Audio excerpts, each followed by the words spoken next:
Hi, my name is Jeremy Tallman, and I serve as President and Principal Broker for T&H Realty Services. We're a full-service property management company serving the greater Indianapolis area. Today I want to talk a little bit about tenant screening, and if any of you have listened to my previous web blogs, you'll know that I consider tenant screening the most important function that a landlord can perform.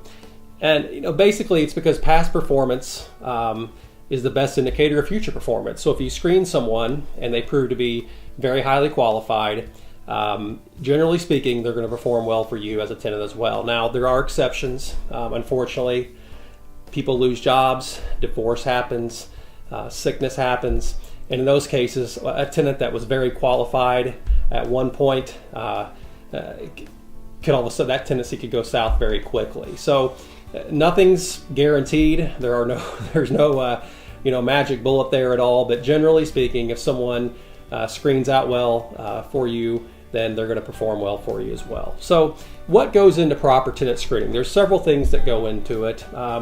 First off, a credit report has to be run. It sounds simple, but that can be very difficult for the do-it-yourselfer landlord. There's several hoops you have to jump through to be able to run credit on somebody. I would strongly avoid not accepting a credit report from a tenant because that can lead to all kinds of difficulties and problems for you. But it is very important to run credit. Now, we found that some tenants will avoid a property that they know is professionally managed if they have bad credit. They're going to go to that do-it-yourselfer landlord in hopes that they don't have credit run on them. But whatever it takes, run credit on someone because it does obviously provide a lot of valuable information. Criminal background checks are imperative. You need to know what kind of person is going to be moving into your property. So that criminal background check is very important. Wage verification, clearly, you need to get pay stubs, verified pay stubs, and make sure that person can qualify from a financial standpoint. Another thing is definitely talking to current and previous landlords. If they paid rent for someone well in the past, they're generally going to pay rent for you as well. And the key there is to make sure that you're actually talking to their landlord and not someone posing as their landlord, because unfortunately that does happen. Other things you want to do, make sure you adopt consistent and written credit policies. You want to be very consistent with that. So for example, if you say, we're not going to accept anyone that has a credit score of less than 600, or we're not going to accept any person with a felony in the last 5 to 7 years.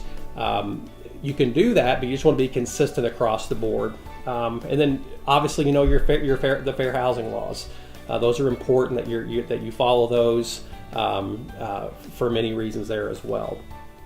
And we found that screening is such an important thing, in that it can be complicated and difficult for ordinary landlords to do that. Some people come to us or other property management companies to do just that screening and placement of the tenant. So we would do, for example, the leasing part for a landlord and then turn it over to them for the management. And some landlords find that to be a very valuable option as well.